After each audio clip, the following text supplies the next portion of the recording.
Waheguru Ji Ka Khalsa, Waheguru Ji Ki Fateh. My name is Bhupinder Singh. My name is Harkeerat Singh. And welcome to Seeking Sikhism. Before we start today, just want to take a quick moment here to mention some of the sponsors, some of the people who are helping us with the show financially. As you know, this show does not have any commercials, so we want to focus all the time towards trying to spread the message of the Sikh religion. So basically, there's a lot of people on an individual basis who are helping us by giving monthly donations.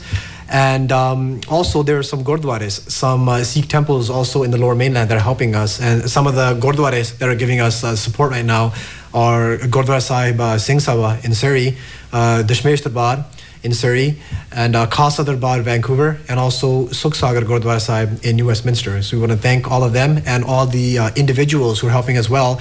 And if anybody else wants to also donate, we are almost at our goal. We're just a little bit away from meeting our monthly goal. Yeah. So if anybody else wants to help out, please call the number on the screen, and you can help out financially to keep the show on the air.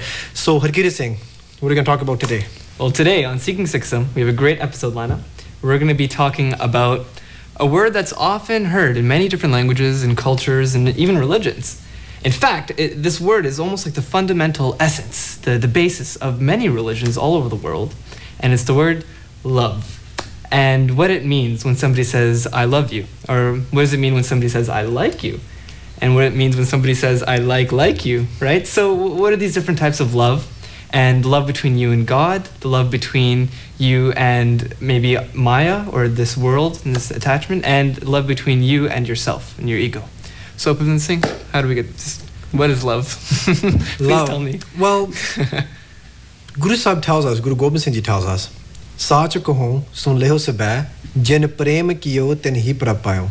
What that means is that Guru Sahib says that the one divine truth that is universal for everybody is that only the person who has love in their heart, only they can attain God. Yeah. Only they can realize God. So it's a very, very important thing. Because in a way, God is love and love is God, right? So it's that connection that we have with God. It's that connection that's with everybody in the society. Because as Guru Sahib also tells us, Sab Gobind hai, Gobind bin nahi koi. And what that means is that God is everything. God is everywhere. And God is within everyone. Other than God, there is nobody else, nothing else. So when we start to see that and see God within other people as well, seeing God in all, there's also another quote that I've heard. It's a very beautiful quote. It says, if you can't see God in all, you can't see God at all, right? So if you can't see God within every human being, every creature throughout God's creation, then you can never find God. You can never realize God. And also seeing God within ourselves, because that's where God resides. Sab ke chakar mein bahar nahi. That means that everything is within the home, within ourself, and nothing is outside. So trying to realize God or finding God doesn't mean you gotta, pack up your bags and go up on the mountains or go to the jungles and try to go find God somewhere like that. No, God is right here, right closer than we think. Right under our noses. Right there, right? God is right there, and it's just a matter of realizing that, and realizing that our true self inside of us, that soul inside of us, is a part of God. And it's about realization of that. Definitely. The Gurbani book that you had actually reminds me of a quote from the Bible. And it's, he that does not love has not come to know God, because God is love. So really, people say love is truth. And what is truth? What is the most truthful thing that we are aware of? And what else could it be other than God, right? Love is this very pious thing that is inside all of us. And it's almost like the love inside of us is a sample of God. And it's up to us to realize that and put all of our love energy, our love meter, towards love for God and seeing God in other things. Mm-hmm. Love is really a natural human tendency. Everyone has loved before. And it just depends on what they love. And how do you develop a desire to love God, right? And one way you do that is that you research Gurbani.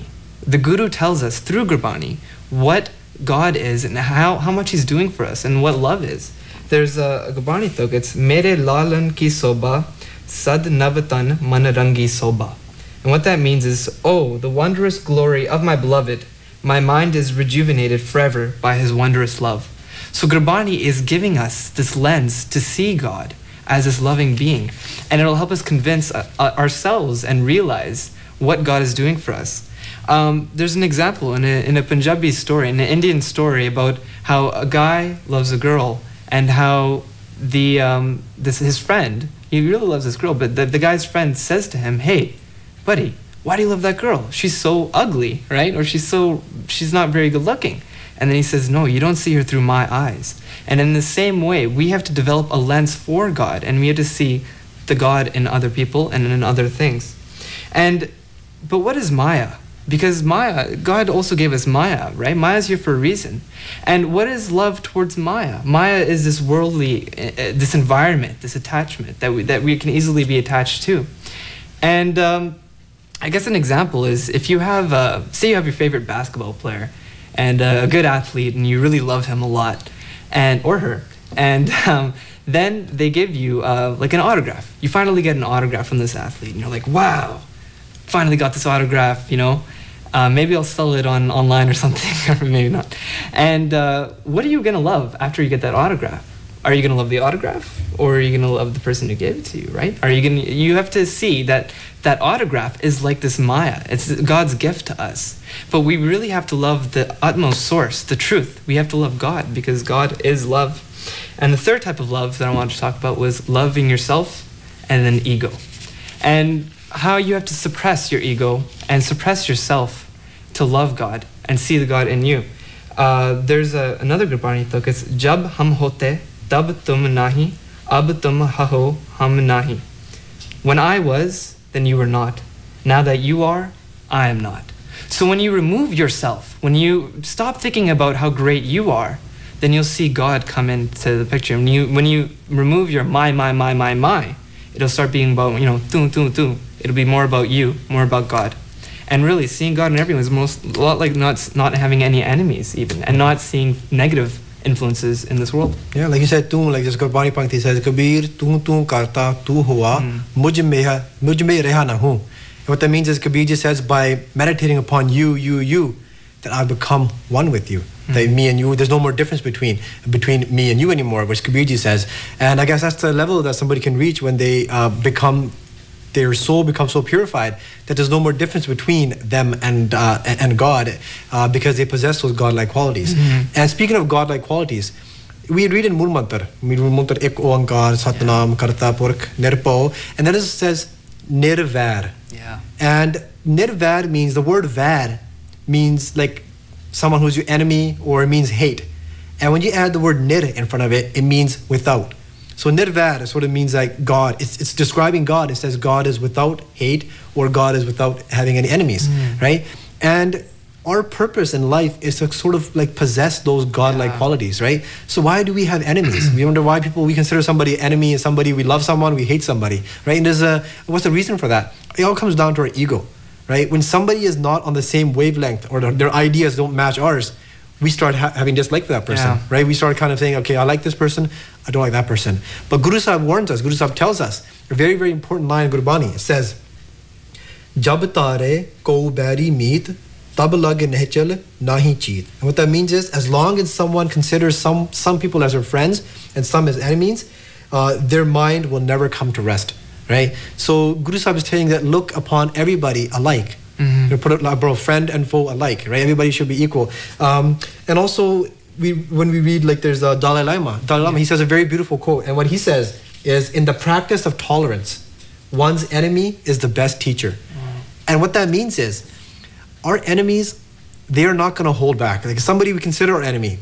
First of all, we shouldn't have any enemies, really, right? But someone who considers you enemy, let's say, or someone that does not like you, they are going to be honest with you. When they look at your weaknesses, they're going to expose those weaknesses. They're not going to give you they're not going to try to like just kind of cover it up and try to say, like, our friend, someone, like, could try something on and say, hey, does this make me look fat or something? And they'll lie to you. They're like, no, it doesn't. Like, it's good, right? But your enemy, they will point out your weaknesses. And in a way, when somebody does point out your weaknesses, they are sort of like your teachers then. Because you know why? You can learn from that. You can learn your weaknesses, and you can try to develop a way to try to turn those weaknesses into your friends close and your enemies closer, right? And there's a reason for that. Another word that's often comes up in Gurbani is the word ekta. And what ekta means, and it means unity or brotherhood among people and among things and all of God's creatures in Maya. And I guess it's unity among people and even other religions. Right? And well, what does Ekta mean for other religions? And what it means is that, we might have differences with other religions, but the one common goal that all religions have, like we talked about, was love, and how this is our opportunity. All religions, the ekta among them, the unity, is that we are all trying to get to God, and that is our common goal. And Bhupinder Singh, what are some other things that Sikhism teaches about tolerance of other religions? Yeah, that's on the second part of the show we want to talk about that, the religious tolerance, how we can follow our faith, we can be proud of who we are, but not trying to enforce it on others, not trying to tell somebody else that, you are wrong and I am right? Because then at the end of the day, this is all it's like God's drama, right? There's like so much variety in the universe. If you look at so many different things in the universe, there's so much variety in things, right? There's like different types of species and animals and humans and countries and cultures, right? So in a way, like Sikhism, what we believe is that there's many different paths that could lead to that same destination.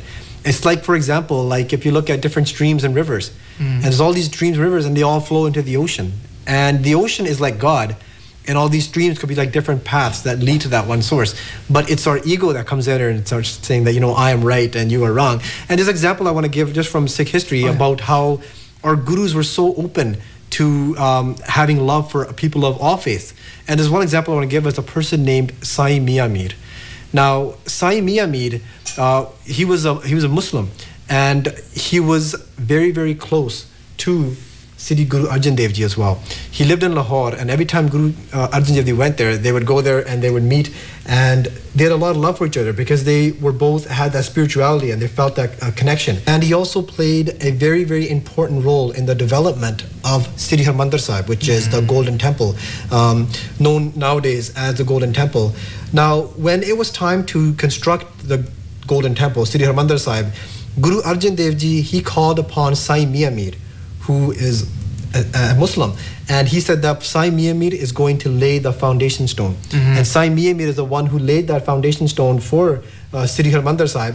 And Sri Harmandir Sahib, even like the concept of Harmandir Sahib, that temple, it's got 4 doors, 4 main doors. And what that represents is that people from all 4 corners of the world, they can come here as equals.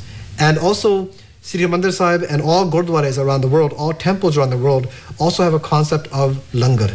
And what langar is, it means it's a free meal. It's a meal that's open to anyone, where anybody, no matter what their religious, cultural background is, anybody can come there, sit together, and enjoy a meal together, right? So Sikhism teaches that equality between all religions, and I think it's a very, very beautiful message. It's something that we all, as human beings, need to adopt in our lives, of having respect and love for everyone. Yeah, I'm glad that you mentioned langar, because at any Sikh Gurdwara, you can walk in and eat langar, and people have asked me, Harkeerat, you've been a Sikh your whole life, why so skinny? There's langar all around you, right? But yeah, anyways, I'm also glad that you mentioned Mian Mir, because there's many figures and icons repeated in Sikh history that have been from other faiths. Even in our Guru Granth Sahib Ji, which is our holy scriptures, there are poets and saints who have their writings included who are actually from other faiths. And now you said about imposing religion and how we shouldn't be doing that. And we as Sikhs feel that we aren't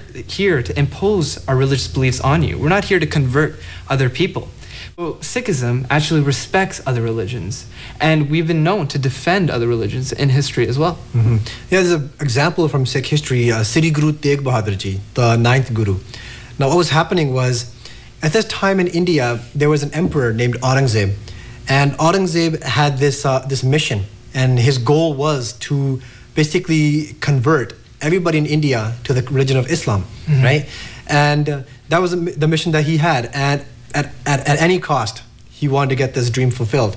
So basically what happened is he started off in this place in Kashmir, and he started off there where he began to basically oppress people and began to tell people to forcibly become Muslims, to give up their religion.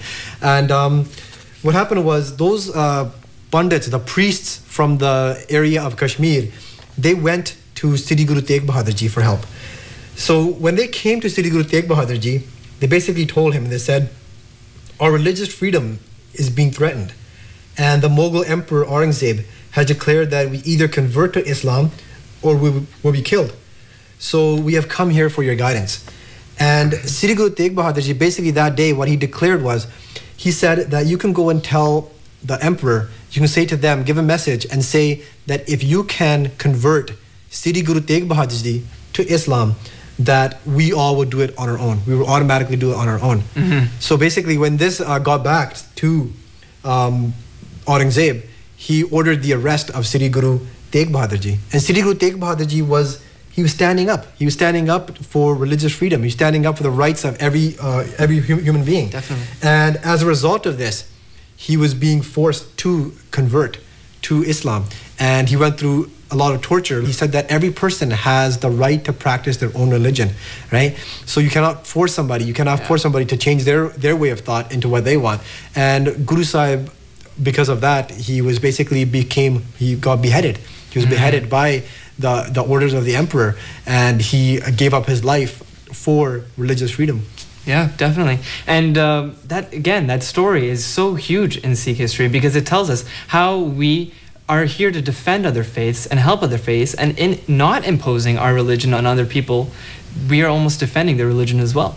And but one thing that was mentioned is that we feel that we respect other religions and we're following our own path, our own river to God.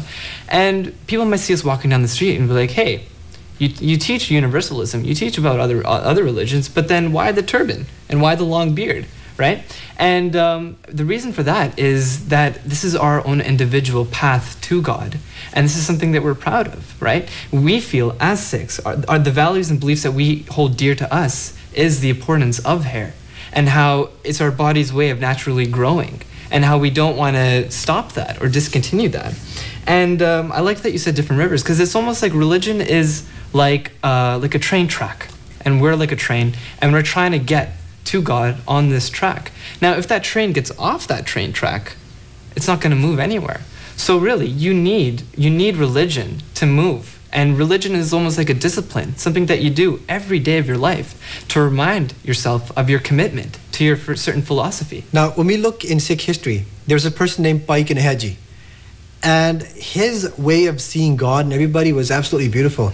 So basically, Bhai Kanhaiya Ji, there was a battle going on, and Bhai Kanhaiya Ji, what he did was he wore all white clothing, and he had a white flag coming out of his belt and is up high. And he would walk around with a big bag full of water. And he was going around and he was giving water out to all the soldiers that were injured. But you might think, Bhai Kanhaiya Ji is a Sikh, so he should be giving water to the Sikhs. But Bhai Kanhaiya Ji was giving water to everybody. He was not discriminating, looking at who's who. He's giving water to everybody. And when the battle was over, some of the Sikhs went up to Sri Guru Gobind Singh Ji, and they complained to him, and they said, Bhai Kanhaiya Ji, he was giving water out to the people of the opposite side, the opposing soldiers.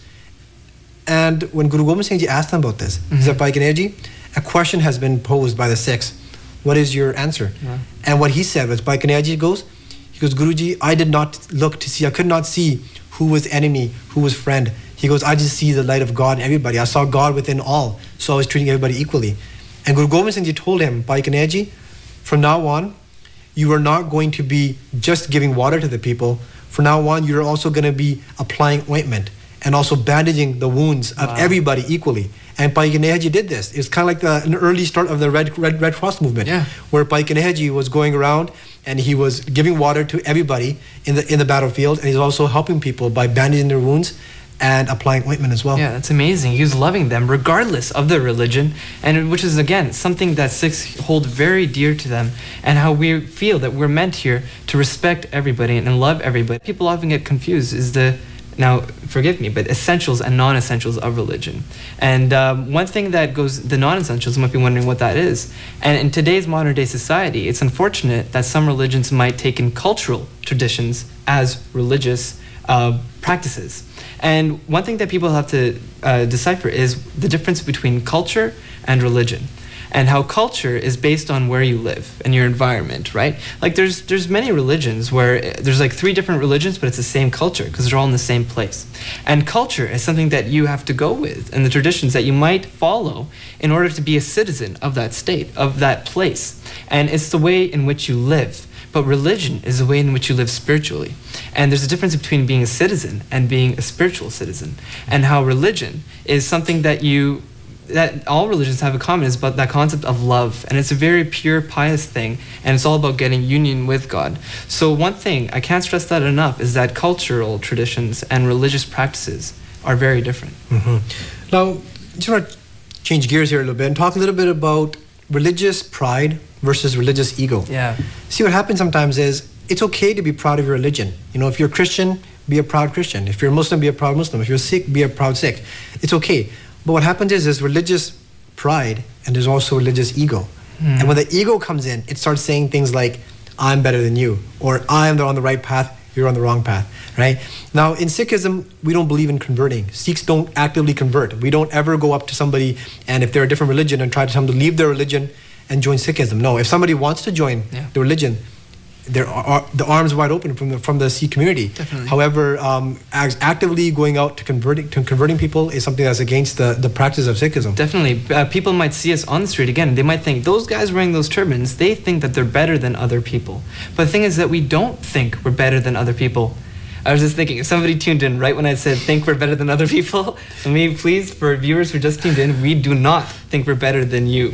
We don't think we're better than anybody else. We're just practicing our own faith, following our own individual train track to God. But you talked about religious pride and religious ego and how people might take it way too far. They might be way too proud of their religion and then they begin to start imposing the religion. And one word that comes up is religious fanaticism and how we might go a little crazy and we might feed off of other people and we might learn to hate a certain group or individual just because other people are hating it because of that negative environment. Guru Sahib says, like, you know, a lot of people get into arguments and we get into debates about a lot of different things. Now Guru Sahib tells us in Gurbani, there's two things I want to read out here. Baad bibad kahu syo na kijay, rasna ram rasayan pijay. And what Guru Sahib is saying is, do not engage in any arguments or debates with anyone. With your tongue, savor the Lord's sublime essence. So it's saying, like, do not waste, why are we wasting our energy on arguing with people and trying to debate with people and saying that, you know, this is the right path, this is the right path. But in the end, I think a lot of times when we're still on that level of arguing with people or debating with people, we really haven't understood the mysteries of God. We haven't understood that the diversity and how God is within all. And also the other punkti I want to read out here it says, Pad pad pandit baad vakhane, Peter hondi vast na jane. And what that means is the pandits, the religious scholars, read and read endlessly. They stir up arguments and controversies, but they do not know the secret deep within. And that secret is that God is within all, and we should see God within everybody. Yeah, definitely. They learn, and knowledge is a very powerful thing. It might be a humbling experience because you see how little you know about the world, but knowledge can also raise ego. And one thing an analogy that comes up to mind is how if we treat knowledge, everything we learn, all the good deeds we do, if we treat them as zeros and we just line up all these zeros and say that all these good things that we're doing, every good deed is another zero. Bam, another zero. But without Nam, without keeping God in your mind, and Nam is putting God on your tongue and seeing God everywhere, speaking of God everywhere. With that Nam, you put that one in front of all those zeros, and right away, those zeros turn from zero, turn from nothing to like a million, a trillion, and they turn to so much just with loving God and seeing God everywhere. With fanaticism, I think one thing that stops fanaticism is when you remind yourself of your commitment to the fundamentals of your philosophy, and you remind yourself of love and of God. And if you see love in other people, you're not going to want to convert them. You're not going to want to disrespect them. You're going to want to respect them. You're going to want to love them, regardless of their race, creed, their culture, or religion. And so is there anything else that you wanted to add? We're just about running out of time. Just talking about fanaticism. Religious fanaticism has led to so many like wars and terror and killing. All these negative things that are going on. When religion is supposed to be a positive thing, supposed to be our connection with God, supposed to be about love, right? So we have to be very, very careful that ego that we have inside of us that says, you know, I'm better than you, or I'm right and you're wrong. I mean, it can really get out of control. It can really get out of hand, especially when we start coming under the guidance of people, guidance of men who tell us a certain thing, and the religion actually teaches something else. So be very, very careful about that as well. Sometimes what happens is we try to use our logic and try to think that, you know what, this is what my religion says and others must be wrong, right? But you know what, there's some things that we probably just don't know. Like there's so many mysteries of God we don't understand. Like could be like different dimensions and things that we just don't understand. So we sort of have to stop maybe speaking on behalf of God, Yeah. and sort of whatever we believe in, whatever our faith is, we keep that faith, but don't try to claim that we have a monopoly over God, that ours is the right path and you were all wrong and we're going to save you, right? Because at the end, who has told you that, right? If you look at in religion, in any religion, when somebody's grown up, somebody gets raised in a certain way. They could be raised a Christian, Muslim, Sikh, Hindu, whatever it is, and they will have those beliefs, and they will die for those beliefs. They will have total faith in those beliefs. But you know what? It all depended on where they were born. So if that person was born somewhere else, they could have had the total opposite beliefs, right? So I think that overall, I think that there's a lot of different ways to get to God, and Guru Sahib tells us, "Sarv dharm mein shreshth dharm, har ko naam jap nirmal karm." The best religion of all. What's the best religion of all? The best religion of all is one that worships God and maintains pure conduct. Yeah, definitely. If you keep that in your mind, you'll see yourself, you catch yourself when you're on the verge of going into fanaticism, which is something you need to avoid. And sangat is a word that we mentioned before in previous episodes, is this word of environment. It's your surroundings. And you talked about how people, the men, would they use their logic and they'll give you negative influences, and it's up to you to see those negative influences. It's kind of like the mob mentality, right? If you have a big mob of people with their logs on fire and they're going crazy after this guy, kill him, kill him, kill him, then people in that mob, they might not even know the guy. They might not even know what's going on. But because of the environment, the sangat and the mob mentality, they're also saying kill him, kill him, kill him, and with their pitchforks and knives. And again, they feed off of each other. So it's up to you to reassess yourself, see what you're doing every day of your life, and see, does what I'm doing follow the fundamental principles of love, the fundamental principles that my religion teaches. So we're just about running out of time. And we do have an email address. It's seekingsikhism@gmail.com. So there you can drop us a line, give us an email. And if you have any discussion questions that you want us to talk about, feel free to email us them, and we'll talk a little bit about what you want to talk about. So my name is Harkeerat Singh. Bhupinder Singh. And we love you. And we'll see you guys next time on Seeking Sikhism. Vaheguru Ji Ka Khalsa, Vaheguru Ji Ki Fateh.